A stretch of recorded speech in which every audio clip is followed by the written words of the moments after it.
Gracias, genial. ¿Y había alguna duda, Mariana? No, no, era eso. Ah, era eso, genial. Bueno, entonces, lo que no grabé para que quede registrado es un resumen del teorema de Nether, que lo pueden ver de la clase pasada. Y la otra cosa que hicimos fue la cuantización de los campos. ¿Sí? Hablamos de cómo en este marco de una teoría lagrangiana de campos, cómo entra la cuántica en este framework. Y a modo de ejemplo utilicé la ecuación de Klein-Gordon, o el lagrangiano de Klein-Gordon. Entonces lo que vimos es que cuantizar significa promover a operadores las variables dinámicas del problema y establecer reglas de conmutación.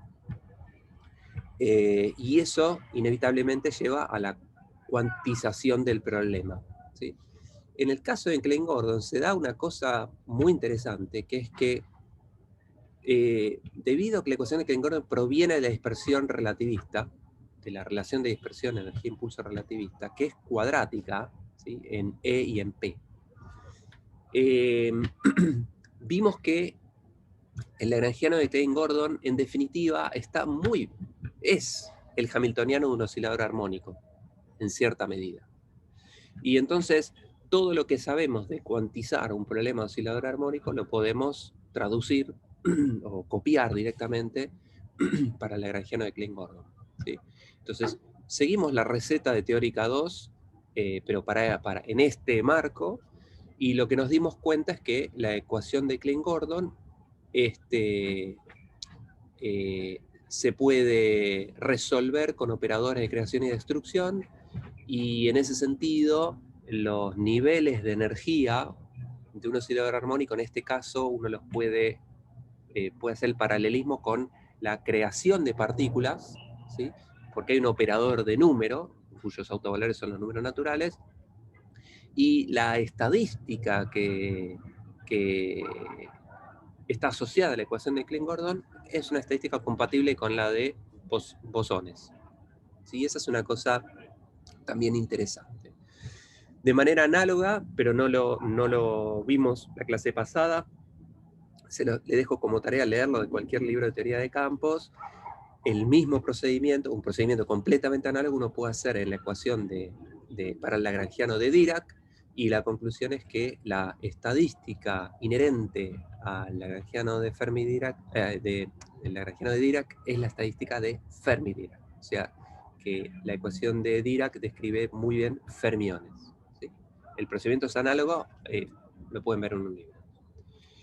Hoy vamos a dedicar la clase entera a hablar de una simetría en particular, que es lo que llamamos la simetría de Gauge, que es una simetría que fue determinante en la física hace 50 años, y es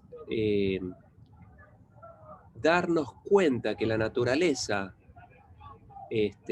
satisface simetrías de Gauge, nos permite entender ahora las interacciones fundamentales. O sea, en ese sentido la clase es una clase un tanto fundamental para mí desde el punto de vista conceptual. ¿Sí? Y no obstante, estas simetrías de Gauge son algo que ustedes ya conocen y que se conoce desde hace cientos de años. Cuando ustedes vieron en teórica 1 las ecuaciones de Maxwell, o en física 3, cuando también vieron el electromagnetismo, habrán visto que uno puede definir un conjunto infinito de soluciones para un dado problema físico en el marco del electromagnetismo, que tiene que ver con lo que se llama el gauge que uno puede elegir para el problema, ¿no? Y eso tiene que ver con cierta indeterminación de los potenciales, ¿sí? Que los potenciales en definitiva no son observables físicos, no son cosas que uno pueda medir, sino que las derivadas de esas cosas son los campos, y esas son las cosas que están vinculadas a fuerzas y que son observables físicos. Entonces, había cierta indeterminación en la definición de los potenciales que daban origen al campo electromagnético, y eso daba lugar a diferentes elecciones arbitrarias que uno podía hacer para resolver un problema. A veces el gauge de Coulomb era más cómodo para resolver cierto tipo de problemas, en otros casos el gauge de Lorentz era mejor para resolver un problema de parcial u otro, ¿no? Y cuando uno ve estas elecciones, que el gauge de Lorentz y el gauge de Coulomb son cosas que uno ve en teórica 1, en física 3, a mí particularmente cuando yo cursaba eso me parecía un problema teórico, una cosa, una herramienta útil para resolver problemas, pero un problema conceptual, porque ¿qué significa eso que yo puedo resolver el problema de infinitas maneras? ¿No? O el gauge de Lorentz, el gauge de Coulomb, y hay infinitas variantes de eso, ¿no? Entonces, en cierta medida, esta libertad de gauge llamo que yo puedo elegir libremente el gauge de Lorentz, el gauge de Coulomb o el gauge de quien sea para resolver un problema de electromagnetismo, es un grado de libertad adicional y estaría bueno entender qué es lo que implica desde el punto de vista físico. Alrededor de estas cosas que acabo de mencionar es lo que gira, en torno a lo que gira la clase de hoy. Entonces, veamos un poquitito, definamos qué es una simetría de gauge. A ver, ¿qué es lo que quise decir en este slide? Lo que acabo de comentarles, ¿no? Bueno, que en el electromagnetismo uno podía definir el potencial vector a menos de una divergencia, ¿sí? Porque como uno integra el campo en todo el espacio, la divergencia, para que las cosas sean finitas, tiene que ser cero en el infinito. Entonces yo puedo agregar cualquier cuadridivergencia, que las ecuaciones de Maxwell son invariantes. Y eso da un grado de libertad, porque yo entonces puedo poner el potencial vector que a mí se me dé la gana dentro de ciertos límites, agregando una divergencia u otra, eligiendo lo que se llama elegir el gauge, que lo vamos a ver ahora más concretamente. También en cuántica no relativista, como mencioné en la clase pasada, el hecho de que la función de onda, que no es un observable físico, pero es el ente matemático que alberga toda la información necesaria para escribir un problema físico, puede estar definido a menos de una fase arbitraria. Entonces tengo infinitas maneras, infinitas funciones de onda compatibles con la descripción exacta de un problema cuántico. Cambiándole la fase, yo tengo una función de onda distinta, pero la descripción física es exactamente la misma. Y eso también es, ¿qué quiere decir de la naturaleza que uno pueda elegir infinitas soluciones para un único problema? ¿No? Parece una peculiaridad, pero es una peculiaridad que estaría bueno entender qué tiene de... qué oculta, ¿no? Entonces, para tratar de abordar estas cosas que dejo planteadas como preguntas, espero que al final de la clase quede en evidencia cuál es la respuesta. Olvidémonos de todo lo que vimos en electromagnetismo y mecánica cuántica al respecto de la invariancia de gauge, y vamos a agarrar el lagrangiano de Dirac y ver una transformación de fase, una transformación en particular, que es algo que la clase pasada empezamos a ver, ¿no? La clase pasada vimos transformaciones de los campos, y si el lagrangiano queda invariante, vimos que el teorema de Nenner nos ayuda a calcular ciertas cosas. Bueno, vamos a seguir haciendo eso, pero con una transformación en particular. La transformación en particular de la que estoy hablando es una transformación de fase, ¿sí? Entonces vamos a empezar con la transformación de fase más sencilla que hay, ¿sí? Entonces, la transformación de fase que les propongo es una transformación de fase que voy a llamar global, ¿sí? En la que el campo psi pasa a ser un nuevo campo psi', que es el campo viejo, multiplicado por un factor e a la i alfa q, donde esta fase, ¿sí? tiene dos parámetros. Un parámetro, alfa, es el parámetro de la transformación, es el parámetro que me dice cuánto voy a cambiar esa fase, y q es un número real fijo, ¿sí? Que es un factor de escala, ¿está bien? Entonces alfa y q son números reales, alfa es el número que me permite definir la transformación, y q es un factor global de escala. Esto es una transformación de fase, se llama global porque esta fase es la misma en todo el espacio. Esta psi depende de xt, pero esta fase es una fase constante, ¿sí? Alfa es un numerito fijo, ¿sí? Yo puedo decir cuánto voy a cambiar la fase, pero la fase es la misma en todo el espacio. Y el lagrangiano al que le vamos a aplicar esta transformación de los campos es el lagrangiano de Dirac. ¿Sí? El lagrangiano de Dirac, habíamos visto hace un par de clases que era este. Las ecuaciones de Euler-Lagrange de este lagrangiano nos dan la ecuación de Dirac y todo lo que vimos al principio, en la primera mitad del curso. ¿Tá? Entonces vamos a ver qué pasa con esta transformación de fase y este lagrangiano. Fíjense que esta transformación forma un grupo. Recordando lo que habíamos visto de grupos de transformación cuando vimos SU2, SU3 y demás. Es un grupo porque la composición de dos transformaciones también es una transformación del mismo tipo. O sea, si yo cambio la fase 2 veces, es lo mismo que cambiar la fase una vez con una fase más grande o más chica. ¿Sí? Entonces la composición de transformaciones es una transformación del mismo tipo. Existe inversa, si yo cambio una fase, puedo cambiar la fase inversa, la fase con el signo cambiado, y eso me devuelve al mismo campo que tenía originalmente. Existe la transformación de identidad, que es cambiar una fase 0, ¿sí? Y son asociativas. Yo puedo transformar una fase y a lo que me queda volver a transformar y en el orden que uno quiera. Y en particular, perdón, el hecho de que pueda cambiar el orden en que cambie la fase, yo puedo rotar 10 grados y después rotar 20 grados, que es lo mismo que rotar primero 20 después 10. Entonces este es un grupo abeliano en particular, es un grupo que conmuta, cuyos elementos conmutan. Por construcción es una fase unitaria, ¿no? Y depende de un único parámetro. El parámetro que regula la transformación es este alfa, ¿sí? Entonces este es un grupo de transformaciones porque satisface el hecho de que la composición es cerrada. La composición de dos transformaciones es una transformación del mismo conjunto. Existe inversa, existe la identidad, son asociativas. O sea, son un grupo. Además, como conmutan, son un grupo abeliano, ¿sí? Entonces a estos los llamo el grupo de transformaciones unitarias que dependen de un único parámetro. Entonces lo voy a llamar el grupo U1, ¿sí?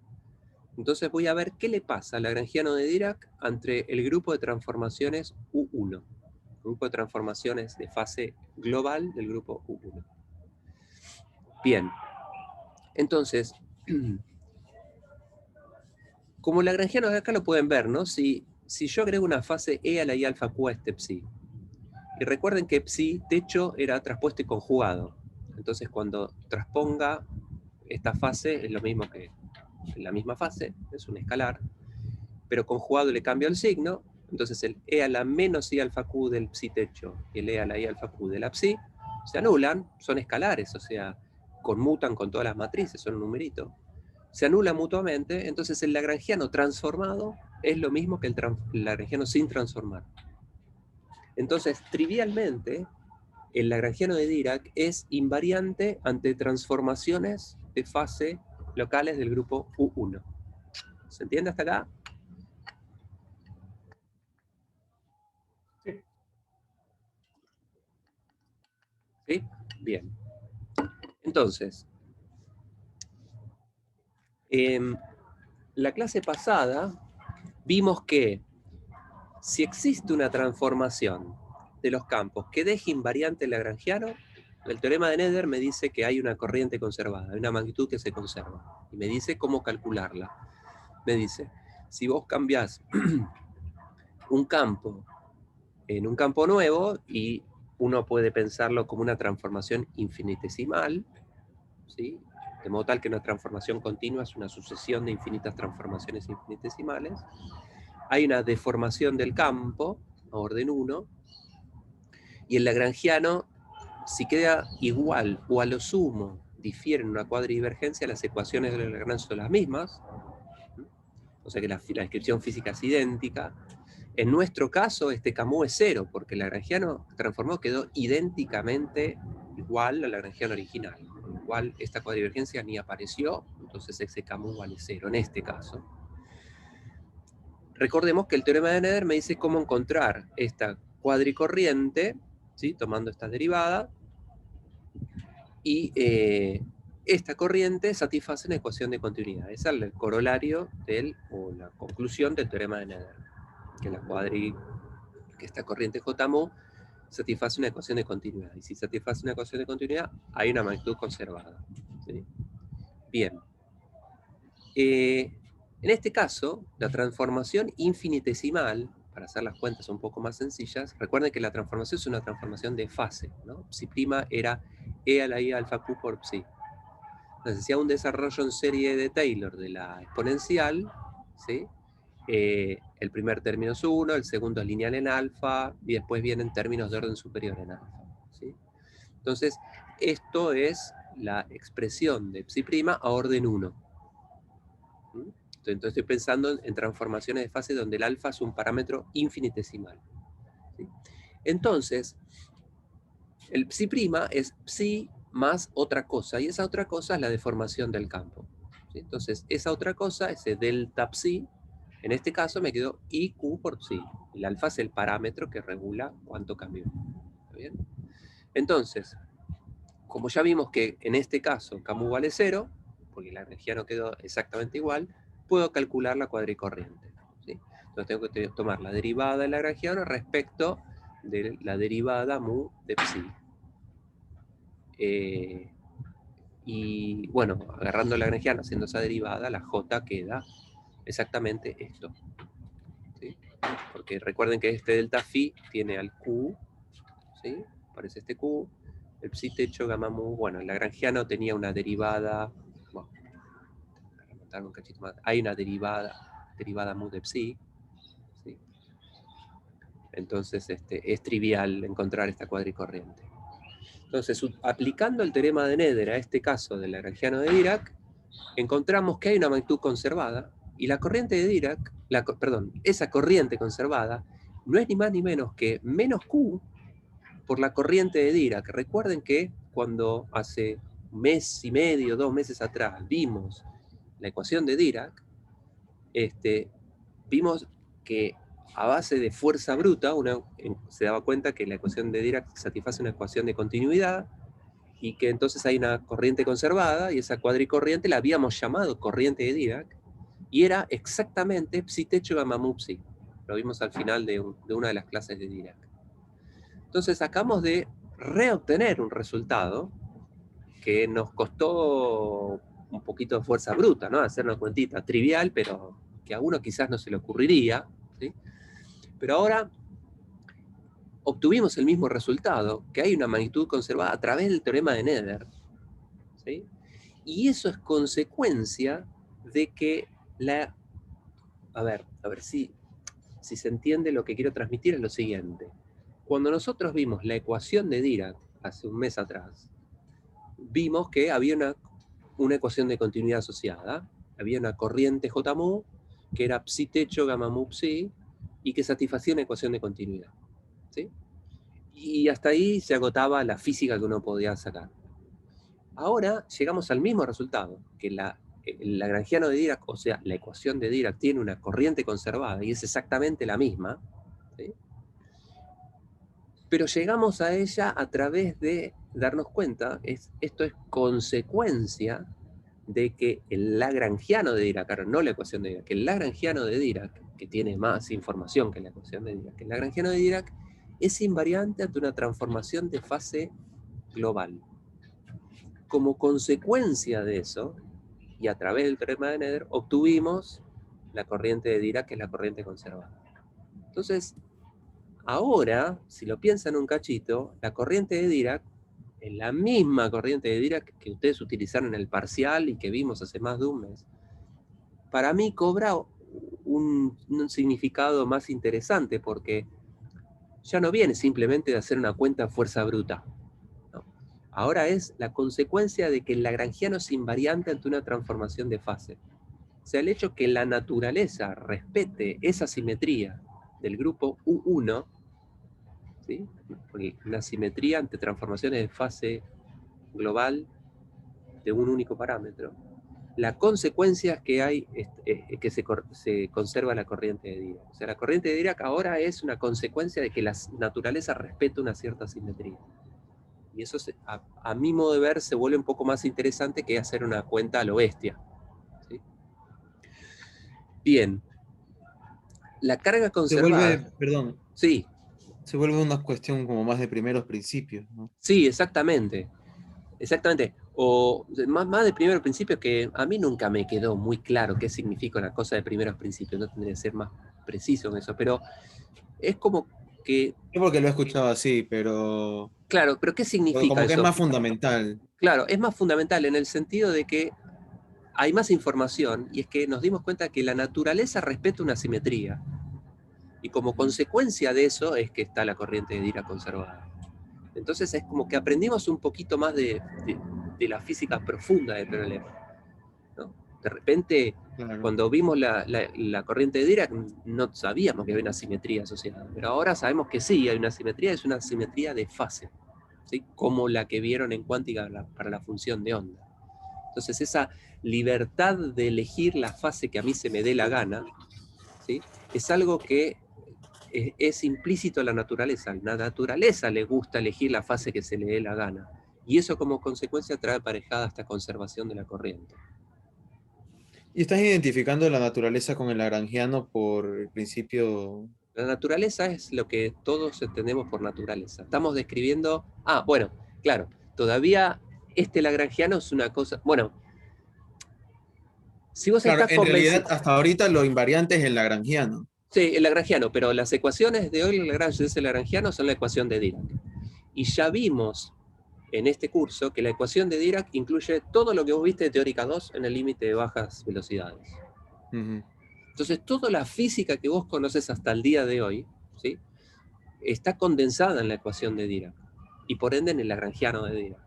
Entonces, toda afirmación que vos podés hacer sobre el lagrangiano de Dirac se Ujú. permea directamente a todo lo que vos conocés de la mecánica cuántica. De acuerdo.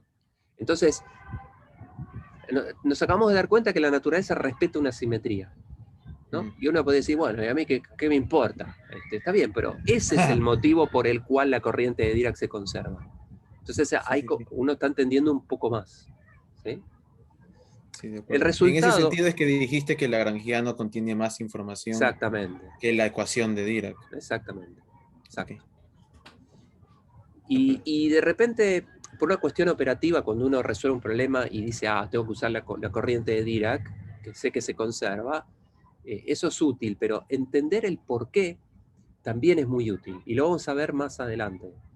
Pero siempre entender el porqué de las cosas es mejor que utilizar una receta sin saber por qué, ¿no? Ahora nos damos cuenta que la naturaleza respeta una simetría muy particular. Bueno, y como consecuencia de eso, todo lo que vimos antes.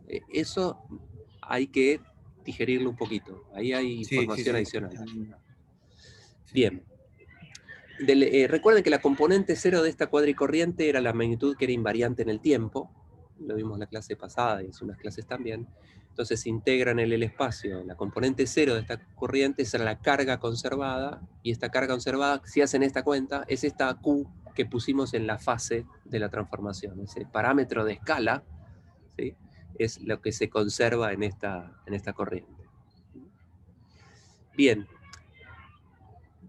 es interesante todo lo que acabamos de discutir, pero llegamos al límite, ¿no? De lo que podemos hacer. Está todo muy lindo con una transformación de fase global, pero llegaste acá. Este es el punto final, ¿no? Y bueno, todo muy lindo, pero está bien, podemos avanzar con otra cosa. Entonces vamos a hacer algo más interesante. Vamos a hacer una transformación de fase local ahora. O sea, a diferencia del caso anterior, donde alfa era constante, ahora vamos a pensar que alfa puede depender de x. O sea que la fase yo le voy a cambiar de manera arbitraria en cada punto del espacio. No voy a cambiar la fase alfa en todo el universo de la misma manera, acá y en Saturno. Si queremos cambiar esa fase, acá en la Tierra un poquitito, en Marte otro cachito, de una manera completamente arbitraria, dependiendo de donde esté parado. ¿Sí? Entonces el campo psi' ahora es E a la I alfa de X por Q por psi. Bien, ahora en este caso, el lagrangiano de Dirac ya no es invariante, porque si se fijan, la derivada mu de psi, que aparece en el lagrangiano de Dirac, aparece una derivada mu de psi, si yo cambio psi por psi', voy a tener la derivada mu de psi', pero psi' es e a la i alfa de x por psi de x. Y cuando derive, me va a bajar de esta exponencial a algo, voy a tener que, regla de la cadena, me va a quedar una derivada mu de alfa.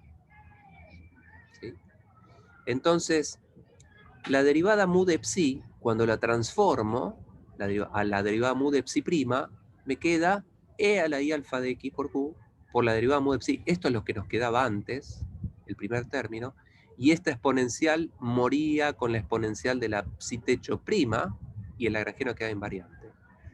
Pero ahora, en este caso, me aparece un término adicional por el hecho de que alfa depende de x, y tengo que tomar la derivada de alfa ahora.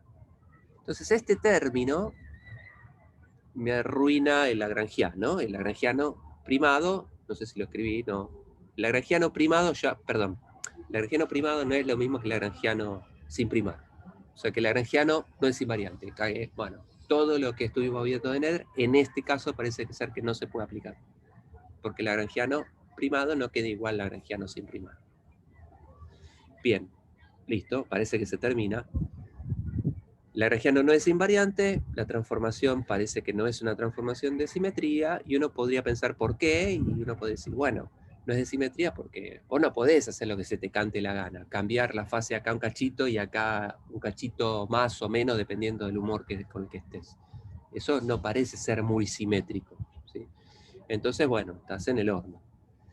No obstante, vamos a ver en los slides que siguen que existe en realidad una manera de que el lagrangiano sea invariante. No es que yo voy a hacer que el lagrangiano sea invariante como que le voy a torcer el brazo a la naturaleza. Lo que voy a decir es que existe una manera de que la naturaleza respete esta simetría, haga que este lagrangiano sí sea invariante, ¿sí? ante esta transformación, pero que me tengo que dar cuenta de una cosa adicional. ¿Sí? Que así como está no es invariante, pero si me doy cuenta que la naturaleza además hace otra cosa, eso sí es invariante. Entonces, en los slides que siguen, vamos a ver que la naturaleza sí también es invariante ante una transformación de fase local, ¿sí? Provisto de que tengo que darme cuenta de otras cosas. A estas transformaciones de fase locales que dejan invariante al lagrangiano, que los vamos a ver, no demostré nada todavía, lo vamos a ver en los slides que siguen, vamos a llamar transformaciones de Gauge, o en castellano transformaciones de medida, pero no dice mucho para mí en castellano qué es. Pero entonces cuando habla de transformaciones de Gauge me voy a referir a transformaciones de fase locales, específicamente a estas transformaciones. ¿Sí? Muy bien, entonces, ¿por qué falló esto de la transformación de fase local? Falló porque en la derivada mu de psi se transforma en la fase por la derivada mu de psi sin transformar, pero me aparece una cosa adicional. Y esto arruina lo necesario para que el lagrangiano quede igual. Entonces, yo lo que quisiese, para que el lagrangiano quede invariante, es que la derivada mu de psi transforme a derivada mu de psi prima de la misma manera que transforma el campo, ¿no? Y el campo transforma multiplicando bro por una fase. Si eso fuese así, de la derivada mu me aparecería una exponencial, y de la psi techo me aparece la exponencial con el signo cambiado porque conjugué, mueren las exponenciales y el lagrangiano queda igual. Vuelvo a repetir. Si la derivada mu de psi prima transformase de la misma manera que el campo, le hace multiplicado por la fase, entonces la fase del psi techo y la fase de la derivada mu se anulan mutuamente y el lagrangiano queda igual. ¿Sí? Entonces me gustaría que si el campo transforma así, una transformación de fase local, yo quisiese que la derivada transforme de la misma manera, ¿no? La derivada mu acá lo llamo con una D para diferenciarme de la derivada esta parcial. Le pongo otro nombre, ¿no? Le voy a llamar derivada covariante, por darle un nombre. Entonces me gustaría que la derivada mu de psi transforme igual que el campo. Transforme igual que el campo significa que sea la derivada mu de psi sin el prima y multiplicándole por la fase. Si eso fuese así, el lagrangiano queda invariante, porque la derivada mu me da una fase, la psi techo me da una fase con el signo cambiado, esas fases mueren y el lagrangiano queda igualito. ¿Sí? Bien, a esta cosa, esta D mayúscula, la voy a llamar derivada covariante, ¿sí? Y tendría que ser la derivada ordinaria, ¿sí?, más otra cosa, que esa otra cosa sea la responsable de hacer que todo esto funcione. Entonces, voy a reemplazar en la ecuación de Dirac, en el lagrangiano de Dirac, a la derivada ordinaria, la voy a reemplazar por esta derivada covariante, que no es ni más ni menos que la derivada ordinaria más otra cosa, ¿sí? Bien, esa otra cosa va a tener que ser un cuadrivector, de la misma manera que la derivada, ¿sí?, y va a tener que transformar de una manera, y este AMU va a tener toda la responsabilidad de hacer lo que sea necesario para que el lagrangiano quede invariante ante una transformación. Ahora vamos a ver qué significa eso. I es la unidad imaginaria y Q es un factor de escala. A ver, hay una pregunta. Dice, ¿ese AMU es constante? No, esto es un campo, es un AMU de X. No, es un campo. Es un campo vectorial. Cambia agregarle una constante. Bueno, una vez que yo fijo quién es esta Q, ya está, el AMU es un AMU de X. Es un campo nuevo. Lo que estoy diciendo acá, en realidad, es que tengo que agregarle a la lagrangiana de Dirac un nuevo campo, un campo AMU de X, una función del espacio-tiempo. Es un nuevo campo, ¿sí?, que es distinto de este psi. Este es un psi de xt, esto es un AMU de xt. ¿Sí? Y si yo agrego esto, fíjense lo que nos va a pasar. ¿Está bien? Entonces, AMU tiene que transformar de manera tal de dejar a la lagrangiana invariante. O sea, la responsabilidad recae sobre este AMU de modo tal de que la lagrangiana quede invariante. Entonces veamos qué significa eso. Es algo que estar forzando. Sí, bueno, uno puede decir que yo coincido en parte con lo que decís vos, Andrés, de que estamos forzando, ¿no? Estoy forzando las cosas. O tenemos, bueno, a alguien se le ocurrió esto, hay alguien que tuvo la intuición y ahora todos la aprendemos. Pero más que ver de dónde surge esto, a mí me interesa el resultado. ¿Sí? Porque de dónde surge es una cuestión anecdótica. El resultado es lo que es. ¿El resultado qué significa? Que si yo agrego un nuevo campo, vamos a ver dentro de un slide que el lagrangiano dirá que es invariante de estas transformaciones. ¿Sí? Sigamos con esa idea. Entonces, ¿cómo transformaría la derivada mu de psi'? Bueno, la derivada mu de psi', si esta es la derivada mu, es la derivada ordinaria menos iq por a mu multiplicado por psi, en ambos lados, prima. ¿Sí? Ahora, esta prima significa que tengo que transformar todo lo que está dentro. Entonces voy a tener que transformar esta psi, ¿sí? Esta psi va a ser una psi'. Entonces la derivada mu de psi', recuerden que psi' era la fase por la psi. Entonces la derivada de la fase por la psi me va a dar dos términos. Un término que es, a la fase no la derivo y derivo el campo, y después otro que derivo la fase y el campo lo dejo tal cual. Entonces estos dos primeros términos vienen de la derivada mu de psi primada. Recuerden que reemplazo la psi por e a la i alfa q por psi, tomo la derivada de esas dos cosas, el producto de la fase por la psi, como la fase y la psi, las dos dependen de x, tengo que derivar ambos, la derivada del producto, me quedan estos dos primeros términos. ¿Sí? Y después el otro que es menos iq por a mu prima por psi', pero psi' es e a la i alfa q por psi. Entonces, todo este choclo que está... A ver, Gustavo, ¿estas transformaciones son solo sobre los espinores o también sobre el espacio? No, son solo sobre los espinores. La transformación es una transformación de los espinores. Nada más. Muy bien, entonces, la derivada mu de psi' es todo este choclo, ¿no?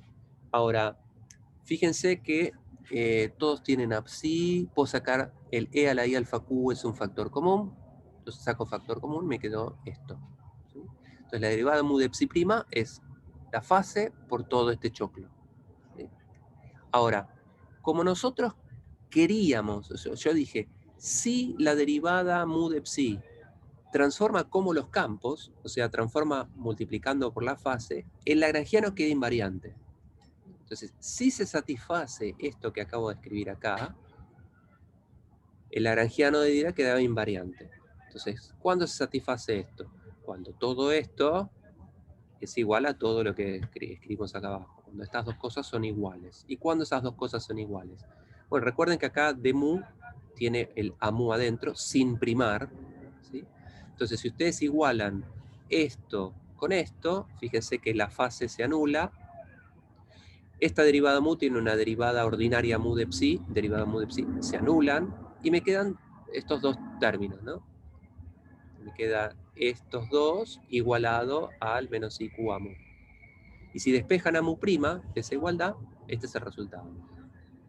Entonces, si a mu es un nuevo campo, ¿sí?, que aparece a través de la derivada covariante, y ese nuevo campo transforma de esta manera, o sea, si el amu transformado, o sea, primado, transforma de esta manera, o sea, es el campo viejo más la derivada mu de alfa, más la derivada mu de la fase local que estoy cambiando, como consecuencia de ello, la derivada covariante transforma igual que los campos, y si eso es así, esta fase y esta fase del psi techo y de la derivada mu de psi se anulan mutuamente y el lagrangiano queda igual.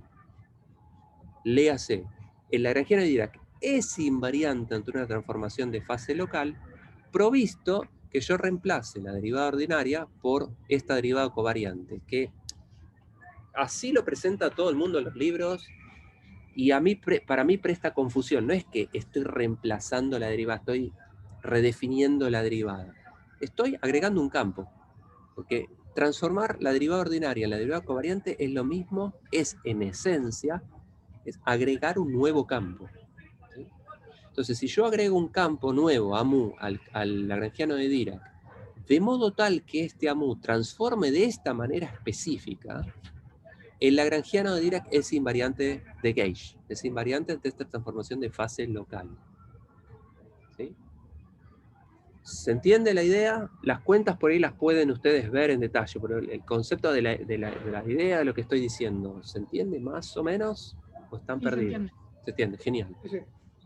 Bien, entonces, lo que acabamos de ver es que el lagrangiano de Dirac, ante una transformación de fase local, este lagrangiano de Dirac, que nos dio la ecuación de Dirac que nosotros ya conocemos, deja invariante el lagrangiano si yo hago lo siguiente, lo voy a decir de dos maneras.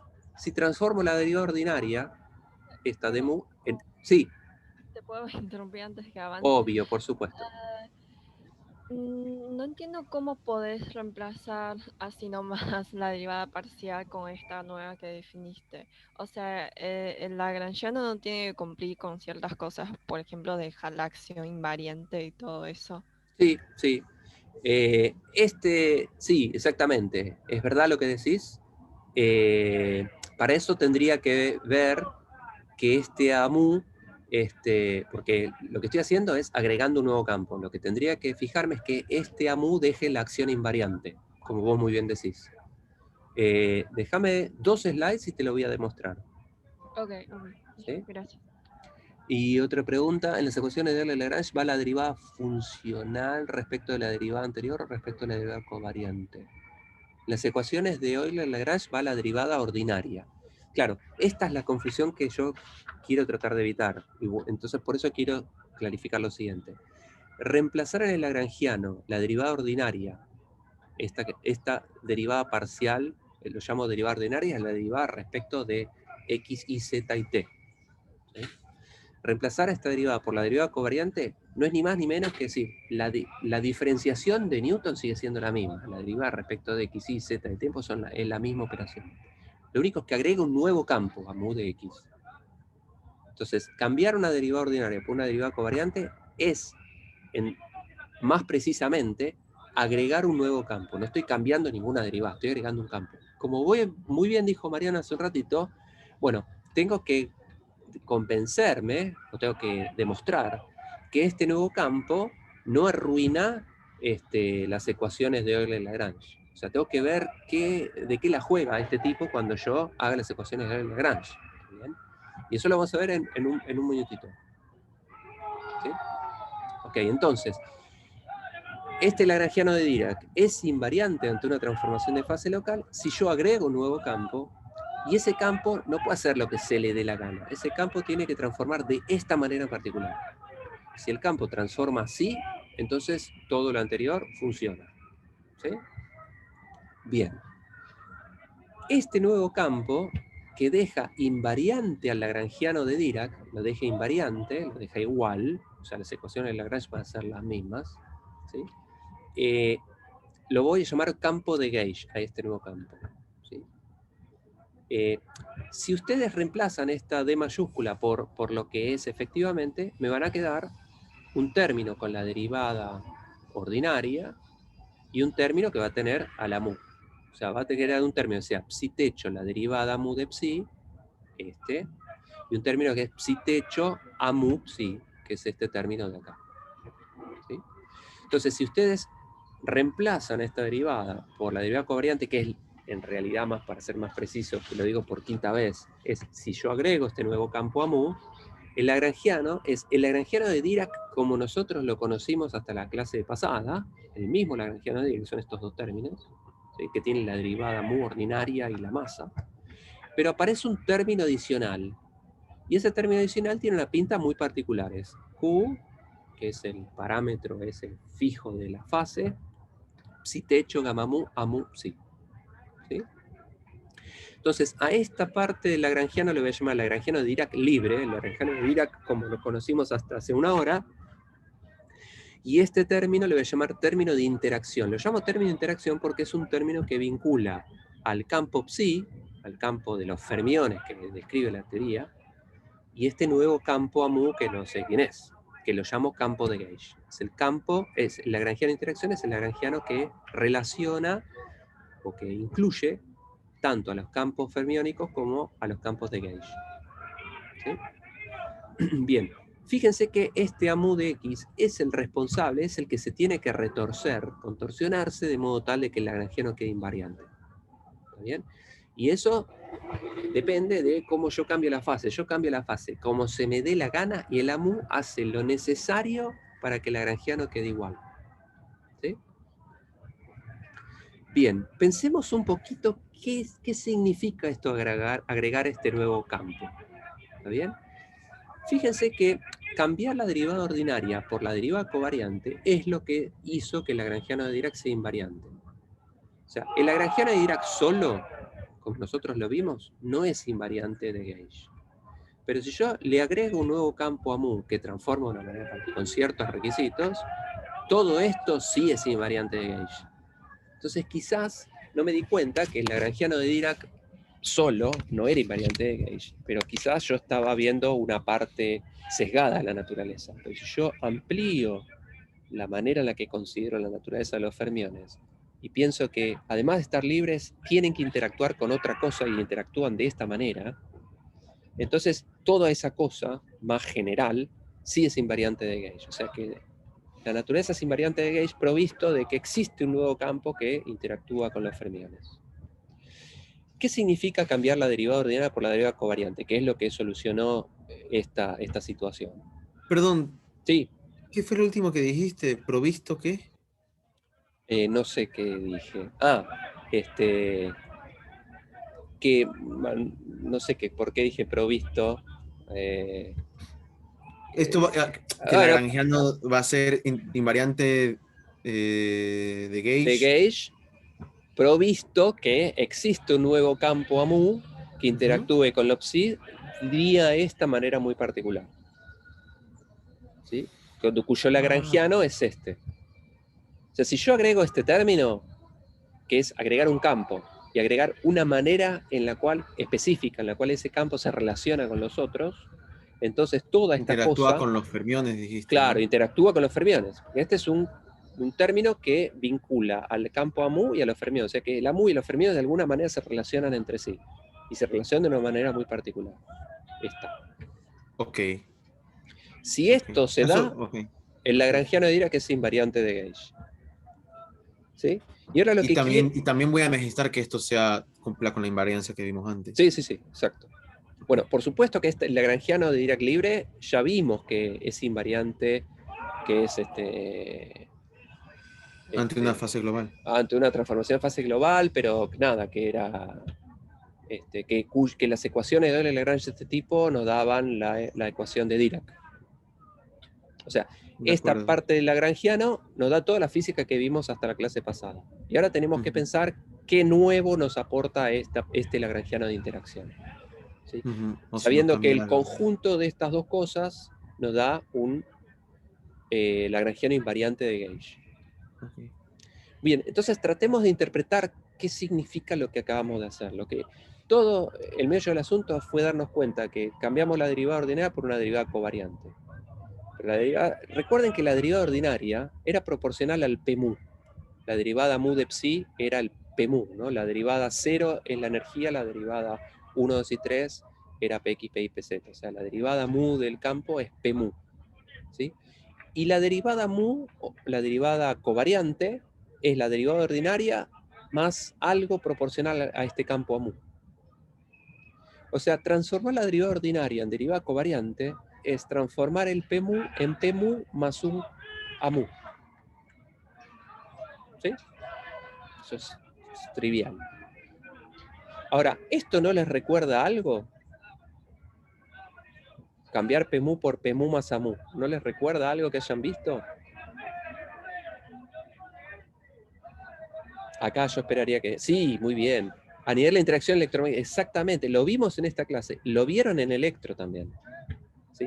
Cuando vimos el lagrangiano el hamiltoniano Schrödinger-Pauli, que era el lagrangiano de una partícula de Dirac interactuando con el electromagnetismo, vimos que seguimos la receta que ustedes aprendieron en Teórica 1, de que cuando uno agrega la interacción electromagnética, eso es completamente análogo a cambiar PMU por PMU más el potencial vector, más el cuadripotencial.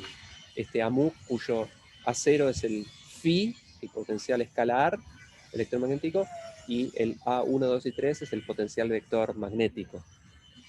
¿Sí? Entonces, ¿cómo hacer?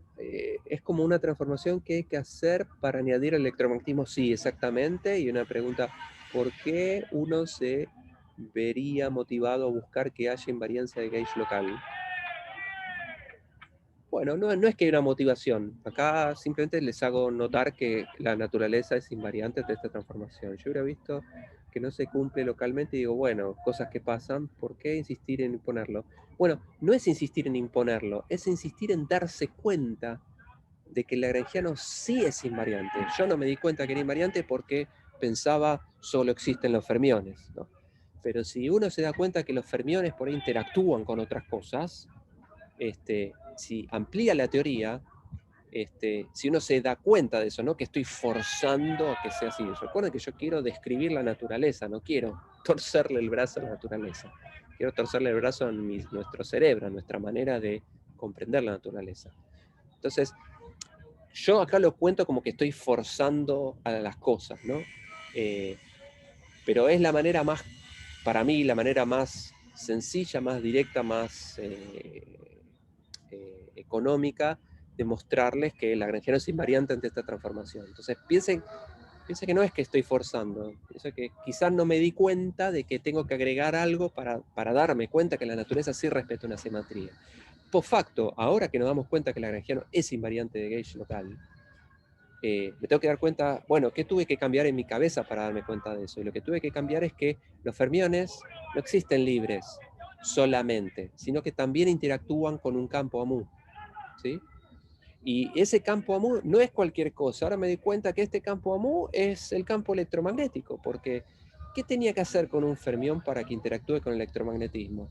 Tenía que cambiar PMU por PMU más el electromagnetismo. O sea, este AMU es el campo que describe al electromagnetismo, cuyo componente cero es el potencial escalar y el resto el potencial vector. ¿Sí? Y esta receta es la receta que ustedes vieron en Electro. O sea, es agregar, este AMU es el AMU que satisface las ecuaciones de Maxwell. O sea, es el campo electromagnético, es el phi y el AMU. Agregar esto, agregar el campo electromagnético, es lo que hace que el lagrangiano de Dirac libre ahora sea invariante de Gauge. Entonces, pensemos en lo siguiente: imponer la simetría U1 a nivel del lagrangiano que pareciese ser que yo quiero imponer la naturaleza qué es lo que tiene que hacer. En realidad es darme cuenta que la naturaleza es invariante entre la transformación de gauge 1, me obliga a mí a darme cuenta que los campos de materia interactúan con un nuevo campo AMU que se acopla de la misma manera, o sea, que entra en la teoría de la misma manera que entraba el electromagnetismo cuando vimos teórica 1. ¿Sí? Y es más, sabemos cómo es que tiene que transformar este tipo, este AMU. Y vamos a ver ahora, en relación a la pregunta que hizo Mariana hace unos minutitos, este AMU, ¿quién es? Acá yo les estoy mostrando un ejemplo de que o un detalle de que este AMU aparece igual que aparece el campo electromagnético. Cuando yo prendo el electromagnetismo para un fermión, lo que tengo que hacer es agregar el campo electromagnético. Bueno, es exactamente lo mismo que hicimos para que el lagrangiano quede invariante. ¿Sí? Ahora vamos a ver más detalles sobre este AMU. Entonces, el lagrangiano que vimos, el lagrangiano de Dirac libre más este lagrangiano de interacción, al darme cuenta que hay un nuevo campo AMU, podría pensar lo siguiente: el lagrangiano de Dirac libre, y vuelvo un cachito atrás para mostrar explícitamente, este lagrangiano de Dirac, que yo llamé lagrangiano de Dirac libre, solo involucra al campo psi.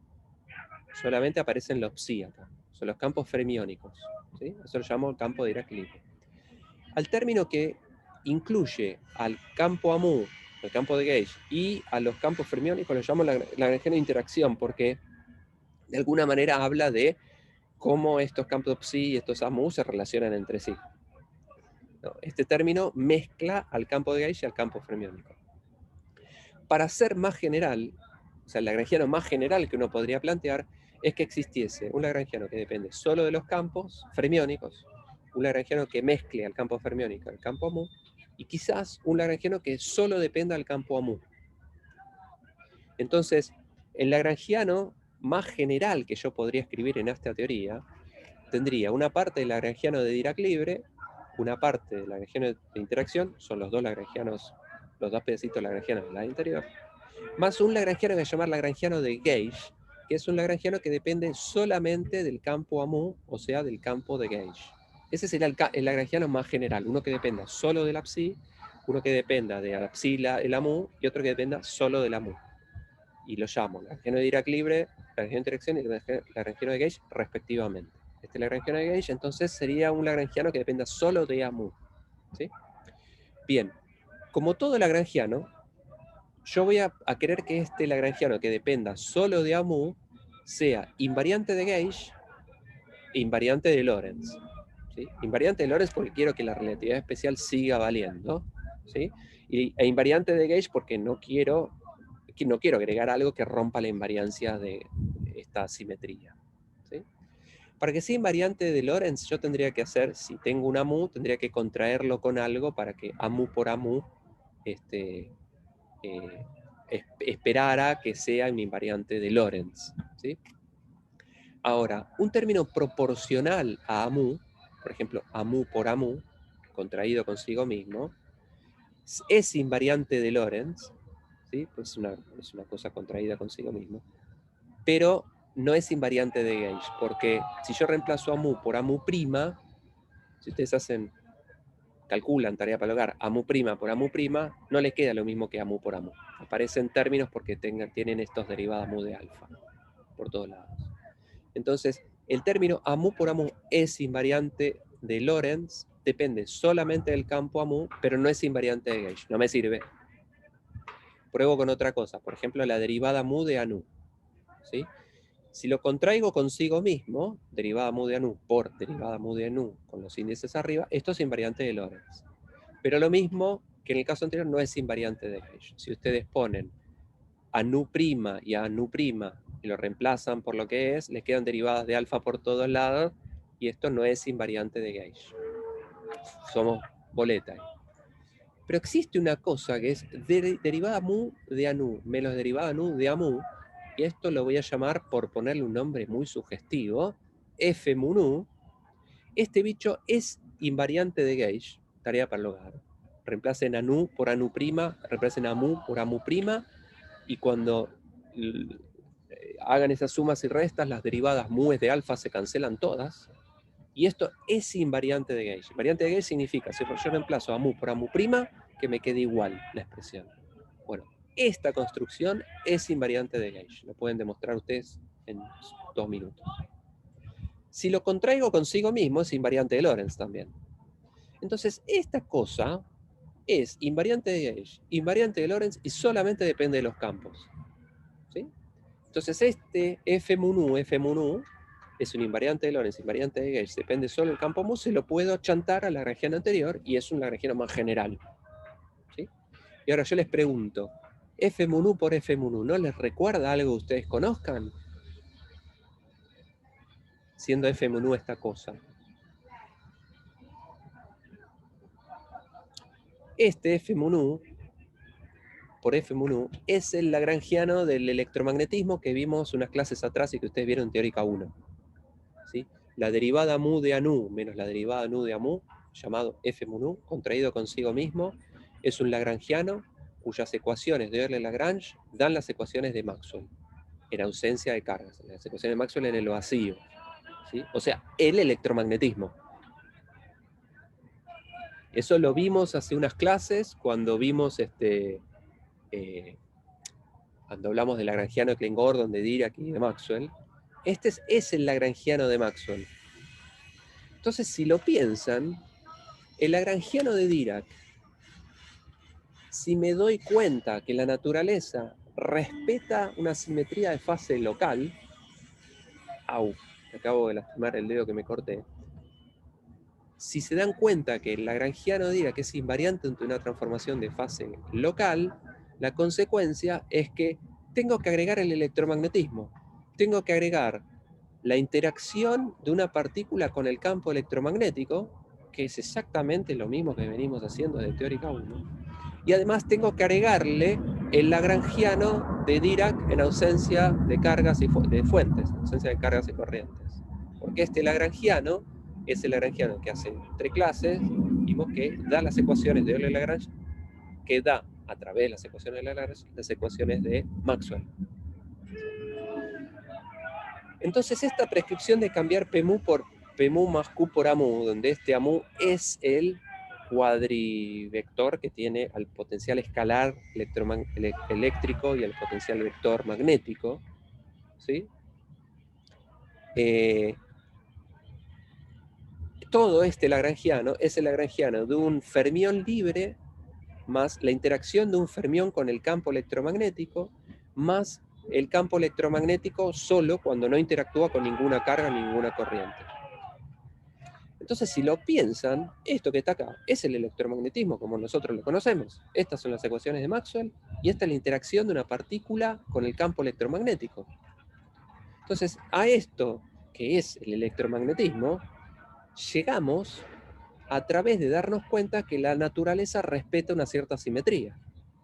El hecho de que el lagrangiano de Dirac sea invariante ante una transformación de fase local nos llevó a rederivar el electromagnetismo.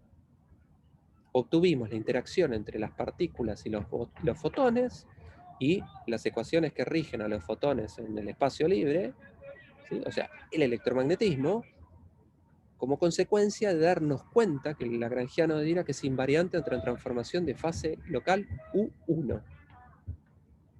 Y ese lagrangiano lo voy a llamar lagrangiano de QED o Quantum Electrodynamics, electrodinámica cuántica, que es el electromagnetismo. ¿Sí? Esto es, como dicen algunos, tremendo, porque al electromagnetismo uno lo estudió viendo hace 200 años la ley de Biot-Savart, la ley de Maxwell, la ley de Coulomb, cosas experimentales. Después Maxwell se dio cuenta que en realidad esas 4 ecuaciones son parte de una misma cosa, ¿no? Esas ecuaciones de Maxwell, pero ahí estaban motivadas por un origen empírico. ¿Sí? Después vieron teórica 1, un formalismo un poco más elegante para las ecuaciones de electromagnetismo. Y acá nos estamos dando cuenta que obtenemos lo mismo, como diríamos algunos, medio a través de primeros principios, ¿sí? A través de un lagrangiano, ¿sí? Del lagrangiano de Fermi, el lagrangiano de Dirac, que nos dimos cuenta que es invariante ante una cierta transformación de fase. O sea, que darme cuenta, no es forzar yo cambiando la derivada covariante, es darme cuenta que la naturaleza respeta esta simetría, ¿sí? Me lleva a redescubrir algo que ya sabía muy bien, que es el electromagnetismo, ¿sí? Entonces, obtuvimos una de las 4 fuerzas fundamentales, el electromagnetismo como lo conocemos, lo reobtuvimos a través de un formalismo que es darse cuenta que el lagrangiano de Dirac es invariante ante una simetría del grupo U1 de carga, del grupo U1, perdón. Y eso es una manera de comprender a la naturaleza más profunda que darse cuenta empíricamente cómo son las ecuaciones. Es como que ahora uno podría hacerse el canchero y decir, bueno, si el electromagnetismo surgió de darme cuenta que la naturaleza respeta una simetría, quizás si la naturaleza respetase otra simetría, tendría las otras fuerzas. Y eso es quizás lo que... nada. Entonces, en lo que quiero hacer énfasis es que, y esto fue lo que para mí marca la revolución de estas simetrías de gauge de hace varias décadas, es el hecho de que ahora una de las fuerzas fundamentales las podemos obtener a través de darnos cuenta de que los lagrangianos respetan ciertas simetrías. O sea, que de darnos cuenta que a la naturaleza le gusta hacer una cosa muy particular, ¿sí? Y lo que vimos es que, utilizando el grupo de simetría U1, yo propuse una simetría de fase local de un único parámetro. O sea, transformaciones unitarias de un único parámetro. O sea, fue mi propuesta. Bueno, yo sigo la propuesta de otro genio. De otro genio, no, de un genio. A alguien se le ocurrió. Ahora, uno podría decir, bueno, quizás con otras simetrías podría obtener descripciones de otras fuerzas fundamentales. Entonces, recuerden que cuando vimos la fuerza fuerte, nos dimos cuenta que teníamos que agregar un número cuántico adicional que lo llamamos carga de color, que los quarks podían tener 3 tipos de colores, rojo, verde o azul, y que esa era una manera de solucionar un montón de problemas de modelo de quarks, ¿no? De la simetría de la función de onda y de la predicción de estos parámetros R que uno medía en la naturaleza y daba mal por un factor 3 que se arreglaba si uno agregaba un grupo de simetría de su 3 de color. Entonces, para la fuerza fuerte vimos que el grupo de simetría de su 3 de color arreglaba muchos problemas, entonces quizás, en vez de probar con U1, para que nos dio el electromagnetismo, quizá SU3 nos dé la interacción fuerte. ¿Sí? Eso es una cosa muy interesante, es el tema de la clase que viene. Spoiler, en efecto, la naturaleza es invariante ante una transformación del grupo SU3, una transformación de gauge del grupo SU3. Es una transformación de fase local, pero ahora de 3 parámetros en vez de 1. ¿Sí? Y recuerden que la interacción débil se daba siempre entre pares de partículas, ¿no? Si aparecía un electrón, necesariamente había un neutrino de electrón. Si aparecía un muón en la interacción débil, necesariamente había un neutrino muónico. Se dan entre pares de partículas, o digamos dobletes, por ponerle un nombre, y los dobletes están relacionados con el grupo SU2, las cosas que tienen 2 componentes como el spin.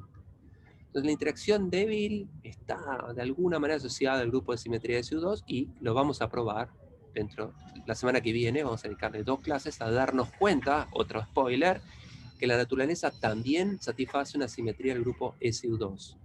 Y la consecuencia es que esa es la explicación de la interacción débil. ¿Sí? Esto lo vamos a ir construyendo en las próximas semanas. ¿Sí?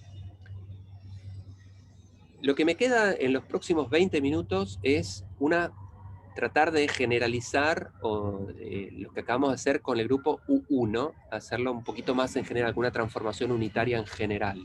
¿Sí? Es una cosa un poquito más abstracta lo que queda de la clase.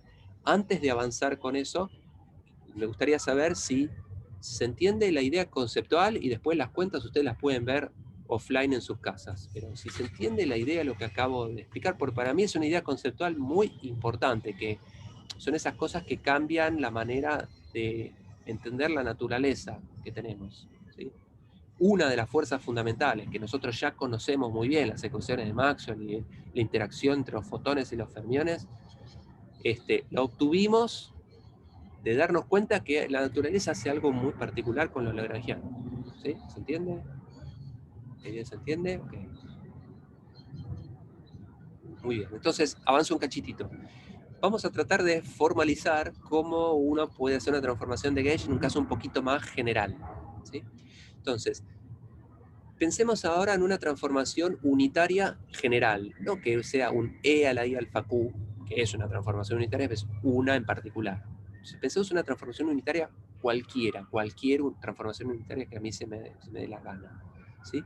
Que transforme el campo psi. O sea, el campo psi va a ser un psi', que es esta transformación unitaria U aplicada a la psi. Recuerden que para que el lagrangiano de Dirac sea invariante de gauge, o sea, invariante ante esta transformación, tengo que transformar la derivada ordinaria en derivada covariante, y esa derivada covariante tiene que transformar igual que el campo. Y que transformar igual que el campo significa que si el campo es U por el campo, la derivada es U por la derivada. ¿Sí? La derivada transformada es U por la derivada sin transformar. Si esto ocurre, el lagrangiano de Dirac es invariante. ¿Sí? Bien. Ahora, la derivada covariante vuelvo a repetir, no es transformar la diferenciación, es agregar un nuevo campo, un nuevo AMU. Y ese AMU, lo que tengo que ver es qué tiene que cumplir para que el lagrangiano quede invariante. No puede hacer lo que se le dé la gana, ¿no? Entonces, veamos qué es lo que quise hacer acá.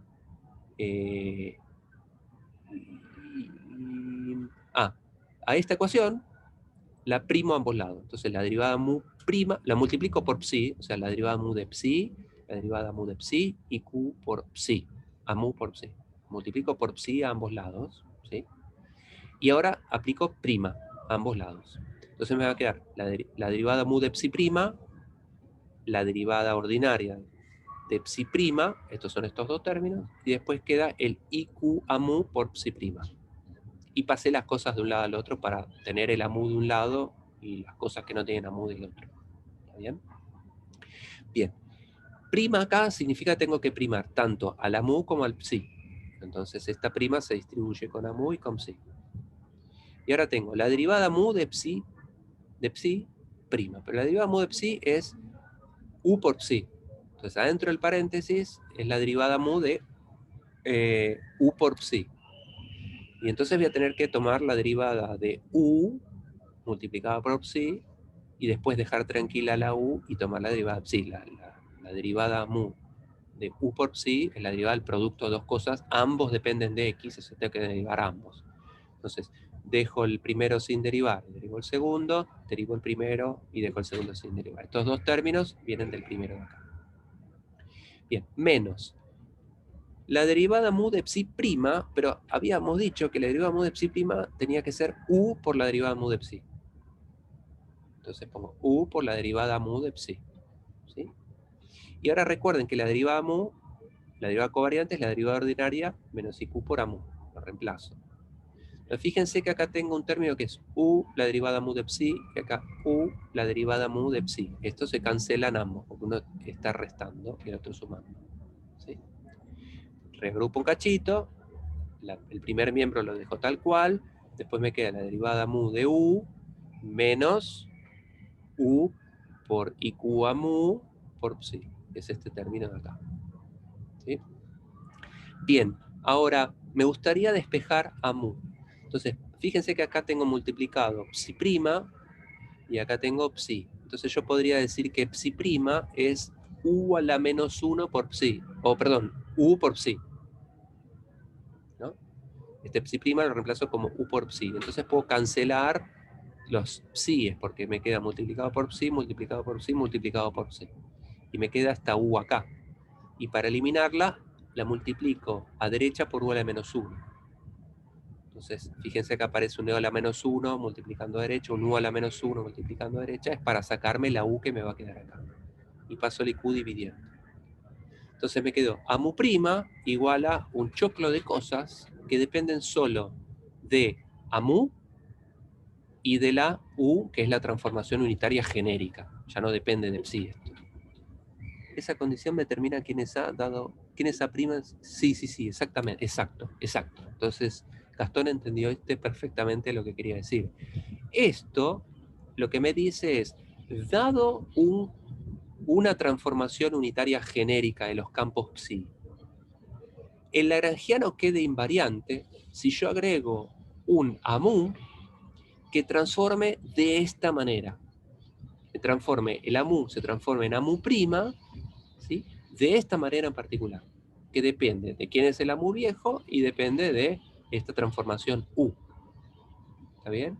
Entonces, dame una transformación U, unitaria cualquiera, el lagrangiano dirá que es invariante y lo que tenés que hacer es agregar un campo AMU que transforme de esta manera. ¿Sí? Entonces, bueno, acá así tiene que transformar el campo de Gauge para dejar invariante el lagrangiano. ¿Está bien? Esta es una cosa general. Pueden ustedes reemplazar U por E a la I alfa Q, que es lo que vimos antes, y van a ver que queda AMU' igual a mu por la derivada mu de alfa, que es lo que habíamos obtenido antes. ¿Es único A? No, es único la, exactamente. Dada una U, existe un único A que satisfaga esta relación. Para Gastón. Ok. Otra cosa importante, me quedan 14 minutos. Una construcción interesante es la aplicación de derivadas sucesivas. Síganme en la locura, porque esto al final va a ser útil. Uno diría, ¿para qué quiere ver esto? Pero bueno, veamos, el resultado al que vamos a llegar es útil. Entonces síganme en la línea de pensamiento. Calculemos el conmutador de derivadas covariantes, de mu con de nu aplicado a psi. ¿Sí? De mu con de nu aplicado a psi es la derivada mu por la derivada nu aplicado a psi, menos de nu de mu aplicado a psi. Entonces veamos el primer término, de nu aplicado a psi. Recuerden que de mu es la derivada ordinaria menos i q a mu. De nu es lo mismo cambiando mu por nu.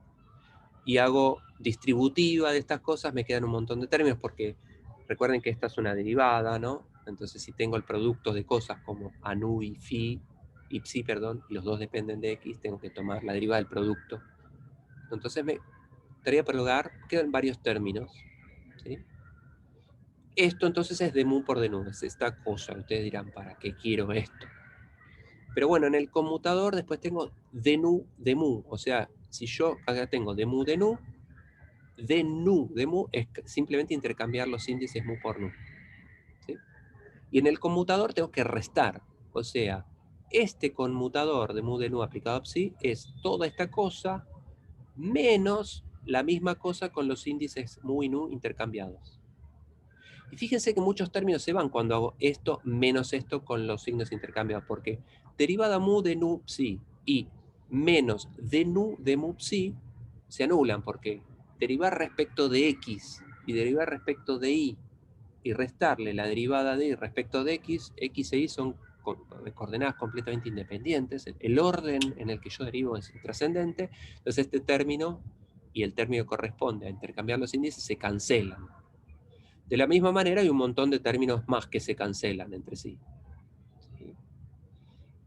Entonces, lo único que sobrevive de restar esto consigo mismo con los índices intercambiados son dos términos nada más, que son el que tiene la derivada mu de a nu, o sea, es ¿dónde está? Este, y el mismo con los índices intercambiados. Esos dos no cambian, no se anulan, porque no necesariamente la derivada mu de a nu y la derivada de a mu se cancelan.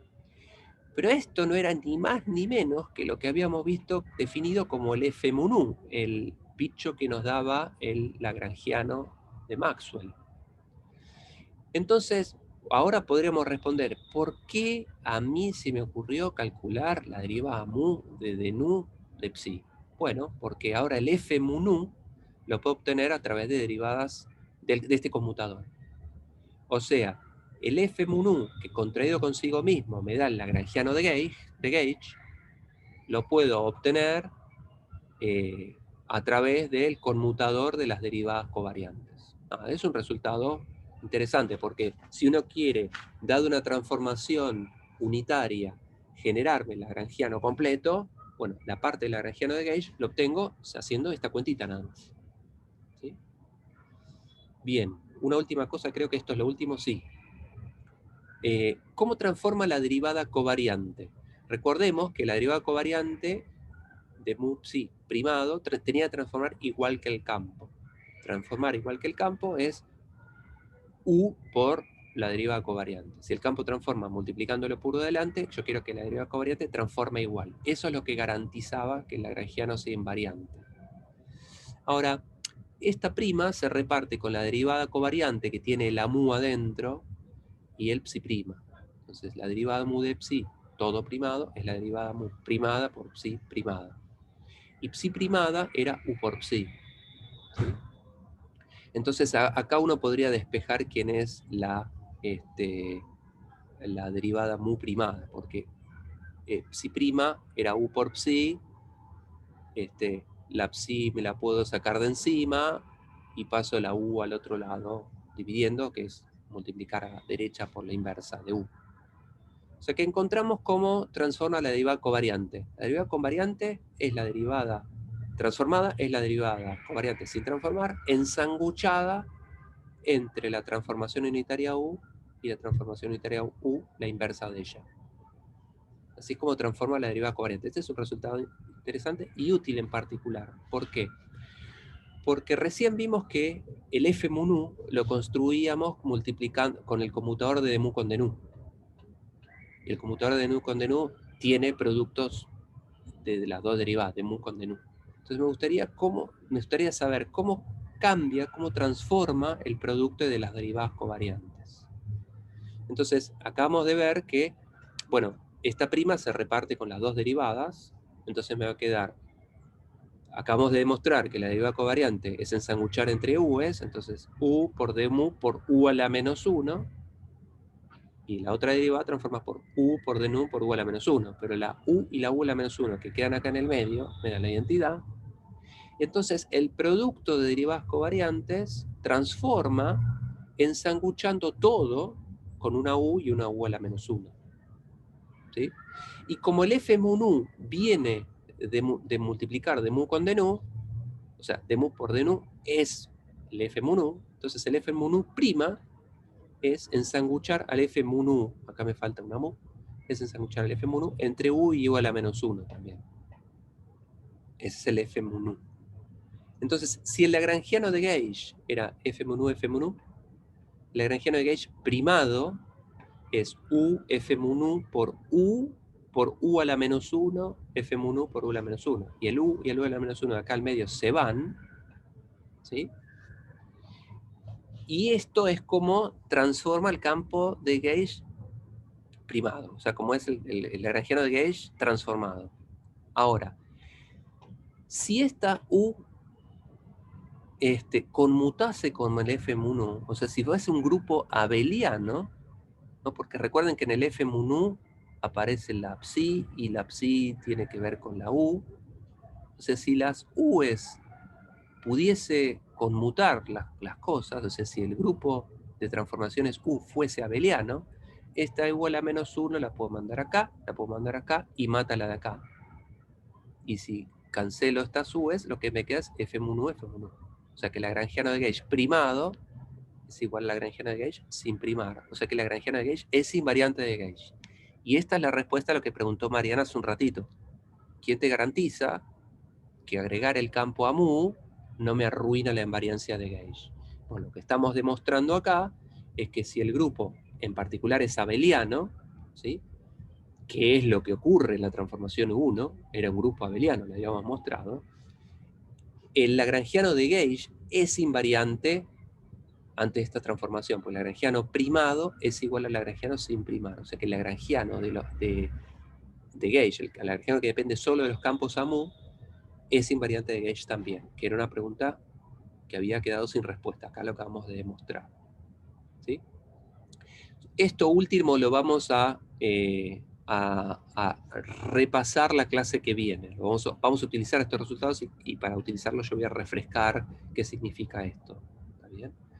Entonces, como resumen de esta última parte, lo que vimos es, si ahora, en vez de hablar de una transformación del grupo U1, que es una transformación de fase local, si fuese una transformación unitaria arbitraria, mientras sea unitaria la que se me dé la gana, ¿sí? Puede ser una transformación unitaria de infinitos parámetros si quiero, ¿sí? ¿Cómo funciona esta transformación de Gauge? Y bueno, vimos que el lagrangiano de Dirac sigue siendo invariante ante esta transformación, provisto de que agregue un campo de Gauge a mu que transforme de esta manera en particular, que depende de quién es la U, obviamente. Dado quién es la U, entonces la mu transforma de esta manera. Tarea para el hogar: si la U fuese E a la I alfa Q, reemplacen locais y van a reobtener el resultado que habíamos visto antes, que el AMU tenía que transformar de esta manera. El campo nuevo tiene que ser el campo viejo más la derivada mu de alfa. ¿Sí? Ese es el caso particular de este general, donde U es una transformación unitaria, cualquiera, no digo, o sea, solo una transformación de fase, una transformación unitaria. Y lo que vimos es que uno puede construir el F mu nu, o sea, el lagrangiano de Gauge, a través de productos de derivadas covariantes, y vimos que cómo transforman las derivadas covariantes, y entonces cómo transforma el producto de derivadas covariantes, y entonces cómo transforma el F mu nu. Y si el grupo es abeliano, el lagrangiano de Gauge inmediatamente queda invariante de Gauge, queda invariante ante transformaciones de Gauge. ¿Sí? Y entonces lo que agregué en lagrangiano no me rompe ninguna invariancia. Esto es invariante de Lorentz y además es invariante de Gauge. ¿Sí? Bien, eso es todo lo que tenía para contar la clase de hoy, que requiere, para mí, una mirada profunda de las ideas conceptuales que acabamos de ver, porque uno puede entender la idea matemática, la idea es sencilla, ¿no? A ver, no es sencilla, pero no es una cosa inentendible. Pero para mí reporta un cambio en el pensamiento que tiene uno sobre la naturaleza, porque una cosa es darse cuenta que el electromagnetismo surge de darse cuenta de las leyes empíricas que uno descubrió hace 200 años, ¿sí? Con Gauss, Piot-Savart y demás, Ampère, o darse cuenta de que existe una teoría de campos, un lagrangiano, que tiene todo el formalismo que acabamos de ver, más el teorema de Nether, más la idea de que darse cuenta que la naturaleza respeta una cierta simetría, y como consecuencia de ello uno llega al mismo resultado. Pero llegué con más conocimiento. Una cosa es hacer un experimento, medir y sacar las ecuaciones que describen eso, y otra cosa es llegar a las mismas ecuaciones, o sea, a la misma física, pero dándose cuenta que eso es consecuencia de que la naturaleza hace algo muy particular. ¿Sí? Y como les mencioné hace un ratito, si U1 nos llevó al electromagnetismo, hay otros grupos de simetría que quizás nos permitan tener una teoría de la interacción fuerte y una teoría de la interacción débil, que es lo que estamos buscando. Recuerden que hace una semana yo les planteé que llegamos a un límite de lo que podemos hacer con las ecuaciones de Dirac y Klein-Gordon, y entonces sería interesante un formalismo un poco más robusto que nos permita sacarle más jugo para dar una descripción de las interacciones a nivel fundamental, la interacción electromagnética, débil y la fuerte. Recuerden que la gravitación la estamos dejando a un costado. ¿Sí? Entonces las clases que vienen van a apuntar a eso, a demostrar que hoy obtuvimos el electromagnetismo, mañana encontraremos la interacción fuerte, y las clases subsiguientes la interacción débil, con la misma filosofía. ¿Está bien? Bien, queda un minuto para una pregunta. Vamos, empecé mal diciendo 10 minutos, llegué a 1, pero respondí algunas preguntas en el camino, así que funciona igual. ¿Puedes volver a la página 76? 76, sí, 76. Sí, Juan. Yo tengo dudas, pero creo que voy a remirar la clase y preguntar la clase que viene. Ok, Gastón, dale. Juan, vos querés una pregunta. Quería ver el resultado del conmutador. Ah, ¿cómo se obtiene este resultado? Sí, tendría que haber escrito un cachito más, me doy cuenta. De mu de nu la puedes escribir vos directamente. A este renglón deberías poder llegar trivialmente. No, la cuenta la sé. Ok, entonces no llegué a anotar el resultado. Ah, el resultado está acá escrito. Este es de mu con de nu. Ahora, hacé lo mismo, escribí abajo lo mismo que escribiste acá, pero cambiando mu por nu, en todos los términos. Muchos términos se te van a cancelar, porque cuando hagas esto menos lo mismo con los índices cambiados, muchos términos se van. Por ejemplo, de mu de nu psi menos de nu de mu psi es 0, porque las derivadas conmutan. Dx por dy es lo mismo que dy por dx. Después hay un montón de otros términos que se te van. Por ejemplo, a nu, q cuadrado psi, menos lo mismo con a nu a mu. Recordá que para cada índice nu y mu, a mu es un numerito, es un escalar. Esto es un cuadrivector, ¿no? Pero para cada valor mu y nu es un número, ¿sí? Entonces, A0 por A1 menos A1 por A0, siendo que A0 y A1 son escalares, son numeritos, te da 0, la resta de esas cosas, ¿sí? Lo mismo con quizás ¿no? Acá tenés la derivada mu de psi y acá tenés la derivada, fíjate si le cambias el índice a estos dos, te queda este término. Entonces, este término y este término van a tener términos opuestos abajo, cruzados, y se te cancela. Entonces, tarea para el hogar, fíjate, escribí esto acá abajo, con los índices cambiados, restá y vas a ver que muchos términos se te van, y lo único que te sobrevive son estos dos. Eso es lo único que tengo para responderte, Juan.